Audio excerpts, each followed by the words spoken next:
राजस्थान सरकार में कैबिनेट मंत्री किरोड़ी लाल मीणा अचानक से उदयपुर के उमरड़ा स्थित पटेल फास्फोरस कंपनी पर छापा मारने के लिए पहुंचे और इस फैक्ट्री में ऑर्गेनिक खाद बनाया जाता है जिसमें बड़े स्तर पर मिलावट सामने आई है और मिलावटी खाद्य और नकली बीज के खिलाफ कृषि मंत्री का अभियान जारी है। मंत्री ने कहा कि ऑर्गेनिक खाद में मिलावट की जानकारी मिली थी और यहाँ जितनी भी नकली और घटिया माल बनाने वाली कंपनियां हैं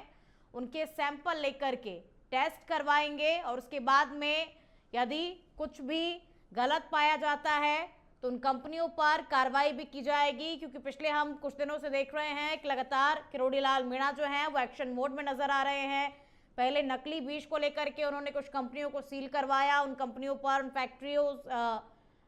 पर कार्रवाई भी की गई और उसके बाद में अभी भी नकली घटिया माल के सैंपल जो है वो ले लिए गए हैं और किरोड़ी लाल मीणा की ओर से यही कहना है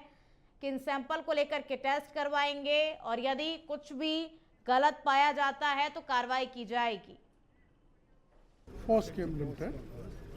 तो हमको शिकायत मिल रही थी इस सहित अनेक दूसरे प्लांट्स की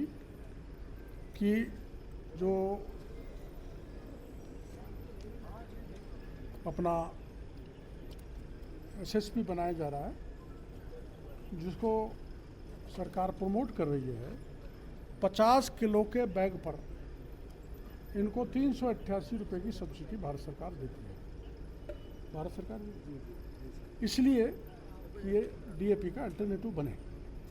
लेकिन इसकी घटिया की शिकायत मिली है जिसमें सल्फ्यूरिक एसिड का वो टैंक खड़ा है वो होना चाहिए 98%, वो 65-70% का ही खरीदते हैं, वो महंगा मिलता है। इसलिए वो जो हमको जानकारी मिली जांच का विषय उसका सैंपल लेंगे। ऐसे ही जो ये रॉक फॉस्फेट है वो भी घटिया क्वालिटी का है। ये कहते हैं हमसे जॉर्डन से इम्पोर्ट करते हैं, तो वो हम इनके कागज़ देखेंगे जॉर्डन से इम्पोर्ट होता है क्या,